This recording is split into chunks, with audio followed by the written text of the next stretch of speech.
Iglesia, nos encontramos aquí una vez más para seguir con los estudios que estamos haciendo, que estamos leyendo de los personajes de la Biblia. Y bueno, hoy nos toca hablar de Daniel. Quisiera que antes de empezar hagamos una oración, como lo hacemos siempre, para que el Señor bendiga sus palabras. Amén. Señor, queremos agradecerte una vez más, Señor, por estar con nosotros y por darnos este privilegio, Señor, de poder compartir tus enseñanzas, Señor, en el nombre de Jesús, y estas historias, Padre, que nos enseñan, Señor, que así como estos hombres de Dios, Señor, vivieron una vida, Padre, plena, llena, Señor, de bendiciones, Señor, y de momentos difíciles, tú siempre estuviste, tanto sea con ellos como nosotros, Padre. Por eso te estamos agradecidos por este momento, Señor, y te pido que tú abras el entendimiento de todas las personas, Señor, que escuchan este mensaje, que escuchan esta historia. Señor, te lo pedimos, Padre, que hoy bendigas estas palabras en el nombre de Jesús. Amén. Bueno, antes de empezar esto, quisiera leer, porque también he leído varios libros que hablan de Daniel precisamente. Y bueno, vamos a pasar al texto. Mirá lo que dice, para que tengamos cuenta de la vida de Daniel, ¿no? Dice, en nuestras Biblias, el libro de Daniel se encuentra en la sección de los profetas, entre Ezequiel y Oseas. No obstante, en la Biblia hebrea, Daniel no está incluido junto a los profetas, sino con otros libros que se denominan los escritos, y que incluían Salmos, Proverbios, Job, Cantar de los Cantares, Ruth, Lamentaciones, Eclesiastés, Esther, Esdras, Nehemías y los otros 2 libros de Crónicas. En todo caso, aunque en la Biblia hebrea no figura junto con los otros profetas, el Señor Jesucristo se refirió a Daniel como un profeta. Es verdad, no obstante, que Dios no envió un mensaje público a la nación de Israel a través de Daniel, algo que claramente hizo con otros profetas. Pero esto no quita que él fuera un auténtico mensajero que el Señor usó para revelar grandes verdades espirituales. Quizás lo que se subraya con estos hechos es que Daniel fue un profeta diferente de los demás. O sea, ya lo vemos claramente, ¿no? El mensaje que daba Daniel no era un mensaje como lo de los otros profetas. Los otros profetas, ¿cómo era? Dios hablaba su vida y ellos mismos decían, vino palabra de Jehová a mí. Entonces, ¿qué hacían estos profetas? Iban y hablaban con el pueblo, con los que los mandaban, con los reyes y todo, y bueno, a veces los reyes reaccionaban de una buena manera, otras veces de mala manera. Los encarcelaban, bueno, los masacraban, los torturaban, los mataban, le pasaban todas esas cosas. En cambio, Daniel no. Por eso, más allá de que no estaba, como lo dice aquí, en el libro de los profetas, era un profeta.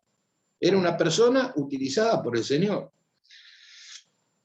Por eso, como lo dice aquí, ¿no? O sea, en la Biblia hebrea, la Biblia nuestra, no figura como profeta, ¿no? Pero bueno, Dios envió un mensaje público a él. Por eso, o mejor dicho, a la nación de Israel, a través de él. Por eso, dice el autor de este libro, aquí lo dice, ¿no? Los primeros capítulos del libro están escritos en tercera persona, mientras que los 6 últimos lo están en primera persona. En la primera parte, aunque no se afirma que haya sido escrita por Daniel, él es uno de los personajes principales, junto con sus compañeros de cautiverio, a Ananías, Misael y Azarías. En su segunda parte del libro sí se afirma que Daniel fue su autor. Además de eso, el mismo Señor Jesucristo reconoció la autoría de Daniel. En Mateo 24:15 lo dice. Después, varias cosas son las que sabemos de este personaje. Él era linaje real de los príncipes. Eso está en Deuteronomio capítulo 1, versículo 3. Fue llevado cautivo a Babilonia en el tercer año del rey Joacim de Judá, sobre el año 606 a.C. Esto quiere decir que creció en un ambiente de gran avivamiento religioso, llevado a cabo por el rey Josías y del ministerio del profeta Jeremías. Una vez en Babilonia fue seleccionado para recibir una formación especial, a fin de estar en el palacio del rey. El propósito último de este periodo de 3 años de formación era el de borrar cualquier rastro de su cultura y religión anterior, pero Daniel y sus amigos resistieron con fidelidad toda esta influencia y se mantuvieron fieles a Dios. Si vemos la Biblia, la tengo aquí también, ¿cómo empieza el libro de Daniel? El libro de Daniel empieza claramente, dice, en el año tercero del reinado del rey Joacim de Judá, vino Nabucodonosor, rey de Babilonia, a Jerusalén, y la sitió. Ahí empieza la historia. Y bueno, y después dice, ¿no? Que bueno, que... Y dice... Y el Señor entregó en sus manos a Joacim, rey de Judá, y parte de los utensilios de la casa de Dios, y lo trajo a la tierra, bueno, y aquí lo dijo, ¿no? Y le dijo a Aspenaz era el jefe de los eunucos, que trajese de los hijos de Israel del linaje real de los príncipes. O sea que él era linaje real de los príncipes, Daniel. Muchachos en quienes no hubiese talla alguna, de buen parecer, enseñados en toda sabiduría, sabios en ciencia y de buen entendimiento e idóneos para estar en el palacio del rey, y que se les enseñase las letras y la lengua de los caldeos. O sea, esa era la idea del rey Nabucodonosor para con estos jóvenes, jóvenes de buen parecer, del linaje, o sea, no cualquiera. Y entre ellos estaba Daniel. Por eso acá lo dice, ¿no? O sea, como lo hablábamos, ¿no? Sobre el autor del libro, que en los primeros capítulos está en tercera persona. ¿Por qué? Porque hay alguien que lo está escribiendo, está contando la historia. Bueno, y después viene lo que cuenta él. Dice, y sus compañeros de cautiverio, cuando lo dice aquí, que eran muchachos de buen parecer, que no hubiese talla alguna, que estos son Ananías, Misael y Azarías. Bueno, sigamos, ¿no? Decíamos que él era del linaje del rey y que fue llevado cautivo a Babilonia en el tercer año del rey. Dice, y una vez en Babilonia fue seleccionado para recibir la formación especial a fin de estar en el palacio del rey, y el propósito era que en estos 3 años se borrara cualquier idea o pasos a seguir, bueno, como lo dice claramente, ¿no? Cualquier cultura o religión anterior. Pero Daniel y sus amigos la resistieron, porque aquí dice en la Biblia, lo dice en Daniel 1, 8, un versículo muy conocido, dice, y Daniel propuso en su corazón no contaminarse con la porción de la comida del rey, ni con el vino que él bebía. Pidió por tanto al jefe de los eunucos, o sea, Aspenaz, que no le obligase a contaminarse. O sea, más allá de que él estaba en esa situación en donde le decía, mira, vestite así, hace así y todo, más allá del entorno en que él estaba, lo hacía, lo cumplía, pero su interior estaba con el Señor. Después de completar su formación, sobresalió por encima de todos los magos, astrólogos que había en el reino de Nabucodonosor por su sabiduría e inteligencia. ¿Por qué? Porque revelaba los sueños del rey. Dios le dio un don especial en toda visión y sueños, como lo dicen Daniel 1:17, 2:25, 30, bueno, ahí cuentan las diferentes historias, los diferentes sueños y las consecuencias de esos sueños que tenía el rey. Dios le dio ese don especial. El ministerio de Daniel fue muy prolongado comenzó siendo gobernador de toda la provincia de Babilonia bajo el mandato de Nabucodonosor, cuando éste la había sitiado. Dice, y prosperó durante el reinado de Darío y durante el reinado de Ciro el persa. De hecho, cuando Darío de Media tomó el reinado de Babilonia, colocó a Daniel en un puesto de responsabilidad superior a todos los sátrapas y gobernadores. ¿Se acuerdan? Si hemos leído la historia de Daniel, que estos gobernadores y sátrapas, ¿qué fue lo que hicieron? Agarraron y, como él, ¿no es cierto?, su interior estaba con el Señor, él se ponía a orar. Estos sátrapas y gobernadores, ¿qué hicieron? Hicieron una ley para que el que orara y buscara a otros dioses fuera muerto, fuera echado en el foso de los leones. Por eso dice, la última vez que tenemos constancia de su ministerio fue en el año 3 del Ciro de Persia. Por tanto, si suponemos que Daniel tenía unos 17 años cuando fue llevado cautivo a Babilonia, en el año 605 a.C., vivió hasta el 3er año de Ciro, en el año 536 a.C. Debería tener más o menos unos 80, 86 años cuando terminó su ministerio. Todo esto nos lleva a la conclusión de que Daniel fue un contemporáneo del profeta Ezequiel, quien también profetizó a Israel en el cautiverio. De hecho, en los días de Ezequiel, la fama de Daniel tuvo un nombre, tuvo una fama como hombre de Dios. Era ampliamente reconocida, en tanto podemos ver las referencias en el mismo libro de Ezequiel. Sin embargo, los ministerios de Jeremías, Ezequiel y Daniel fueron diferentes. Daniel fue un alto funcionario de Estado que sirvió en las cortes de Babilonia y Persia, anunciando el mensaje de Dios a reyes, príncipes y príncipes, mientras que Jeremías se quedó con los judíos en Jerusalén y Ezequiel vivió en el medio de los cautivos que fueron llevados a Babilonia.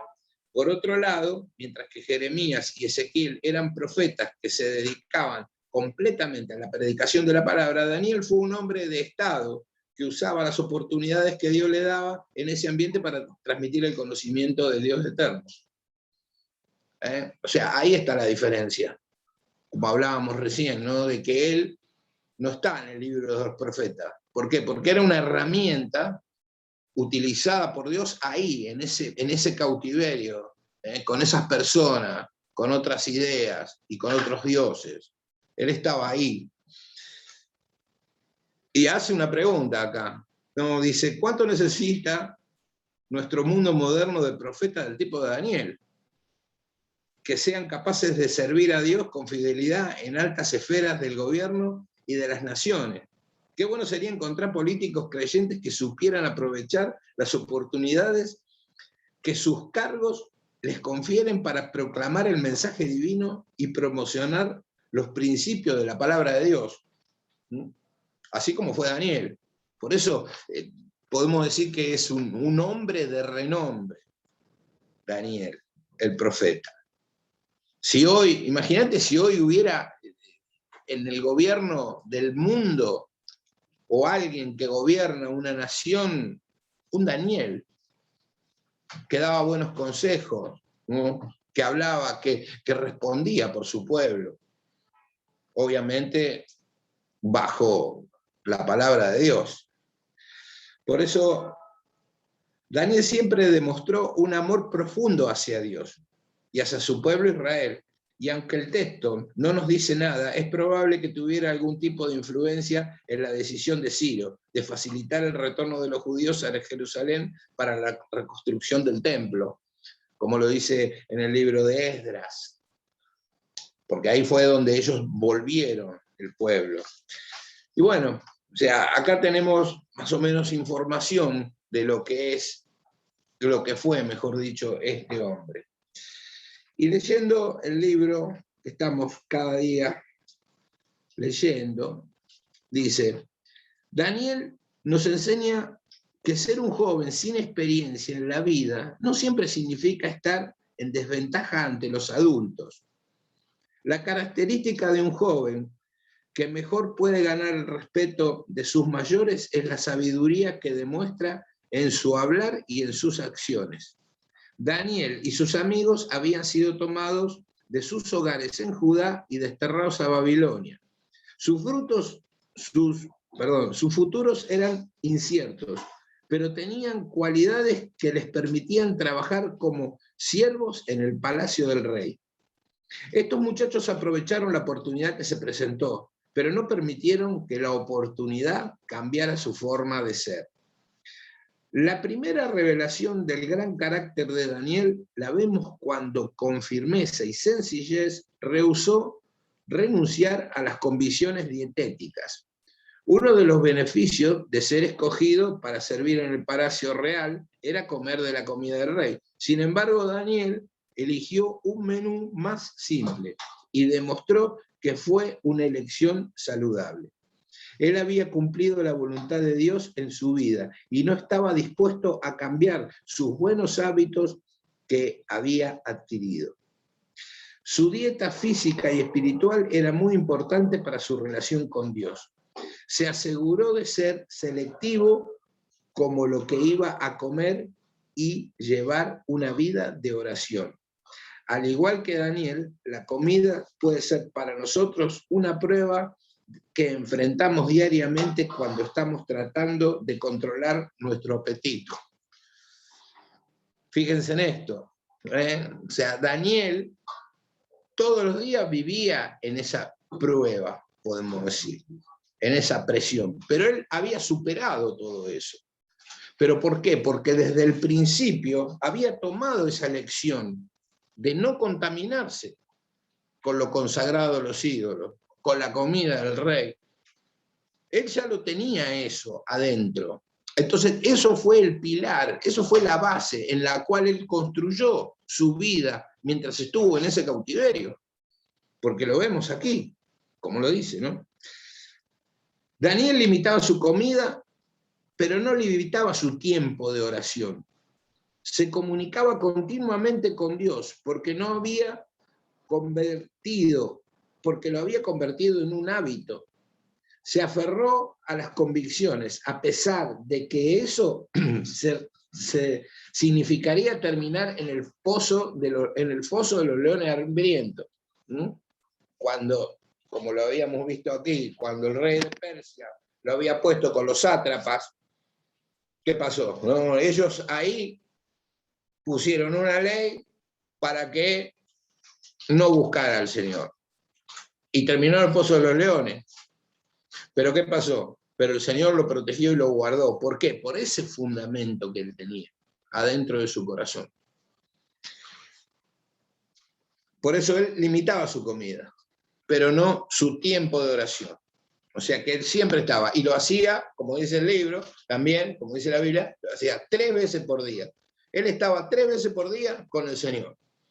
Más allá de que esté en cautiverio, más allá de que esté en otra ciudad, bajo otro gobierno y con las amenazas de que lo mataran.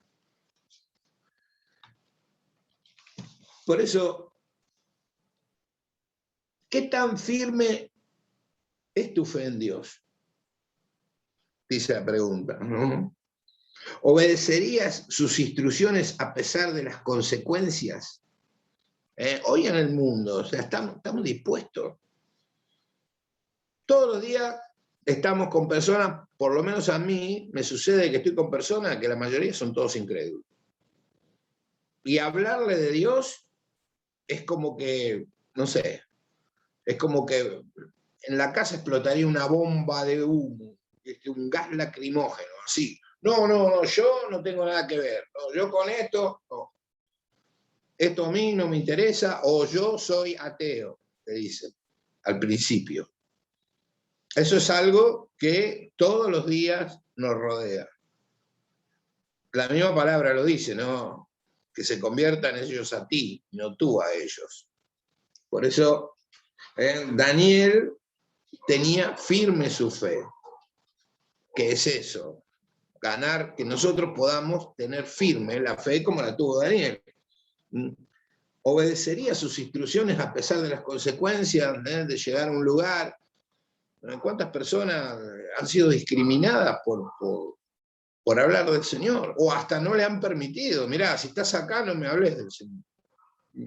A mí mismo me ha sucedido, ¿no? Una persona una vez me dijo, mirá, todo bien, trabajamos, hacemos todo lo que sea, pero no me hables del Señor. Bueno, está bien. Ya. Si no te hablo yo, alguien te va a hablar. Por eso, la fe con convicción nos ayuda a no caer en la tentación y nos da la sabiduría y estabilidad en cualquier circunstancia. Día a día, ore al Señor, aférrese a sus convicciones y deje los resultados en manos de Dios, como hizo Daniel. Así, más allá de no tener el título de profeta. Eso era la historia de Daniel. Y aquí habla de las fortalezas y los logros que él tuvo. Dice, aunque era joven, cuando fue desterrado, permaneció firme en su fe. Sirvió como consejero de 2 reyes babilónicos y 2 reyes medo-persas. Fue un hombre de oración y funcionario con el don de profeta. Sobrevivió en el foso de los leones. Lecciones de su vida. Dice, cuando alguien se manifiesta firme en sus convicciones, a menudo se gana el respeto de los demás. No espere hasta que esté en una situación difícil para orar a Dios. O sea, esto, bueno, él cuando estaba en el foso de los leones, no es que se puso ahí a orar, ni tampoco cuando estuvo en diferentes situaciones, sino que él, como lo decíamos hoy, oraba 3 veces al día, o sea que tenía una comunión permanente. No. Dios puede utilizar una persona donde quiera que se encuentre. No hace falta ser libre, podemos decir, o estar en cautiverio para que el Señor nos utilice. ¿No? Nos puede utilizar, como lo utilizó en este caso, bueno, Daniel. Lo utilizó ¿para qué? Para que esté ahí en ese palacio y que esté con los diferentes reyes y con los diferentes gobernadores. Como una herramienta. Bueno, los datos generales, bueno, el lugar, Judá, la corte real de Babilonia y de Persia. Ahí es donde él estuvo, siempre se movió. La ocupación era cautivo israelita, que llegó a ser consejero de reyes. Contemporáneos, bueno, sus amigos, que eran Sadrach, Mesac, Abednego, Nabucodonosor el rey, Belsasar su hijo, el rey Belsasar, ¿se acuerdan? El que tomó todos los utensilios, y bueno, y el Señor le puso fin a su vida, profetizado por Daniel, cuando apareció la escritura en la pared. Y después vemos también, estuvo también en la vida de Darío y Ciro, los reyes de Persia. Versículo clave, tenemos un versículo clave después de toda esta historia que dice, es Daniel 5, versículo 12, dice, este hombre Daniel, a quien el rey le dio por nombre Belsasar, tiene un intelecto excepcional y rebosa de conocimiento y entendimiento divino. Puede interpretar sueños, explicar acertijos y resolver problemas difíciles. Mande llamar a Daniel y él le dirá el significado de lo que está escrito en la pared. Eso fue cuando Belsasar, como te contaba, ¿no?, vio esta escritura a consecuencia de tomar en una fiesta los utensilios del Señor. Bueno, esta es la historia de hoy, que resulta muy apasionante poderla leer, y principalmente los primeros capítulos, a donde, como habla en tercera persona, que cuenta la historia, y después viene su relato, ¿no?, de sus mismas palabras, de lo que él hacía y de lo que el Señor hizo con su vida. Eso es todo de hoy, y quisiera que, bueno, que nos despidamos con una oración. como lo hacemos siempre. Amén. Señor, gracias por esta palabra, Señor, y gracias, Señor, porque tú una vez más nos haces comprender cómo son las cosas, cómo fueron y cómo es la historia de cada uno de estos personajes, Señor. Te pedimos, Señor, que tú pongas en cada uno de nosotros esta fe que puso Daniel, Señor, que desde el principio eligió no contaminarse con lo que lo rodeaba, sino seguir sujeto, Señor, a tu orden, a tu mandato, Señor, a tu voz. Te damos las gracias, Señor, por cada uno, Señor, de los que está escuchando este mensaje. Te pido la bendición para cada uno de ellos. En el nombre de Jesús, amén. Amén. Que el Señor te bendiga.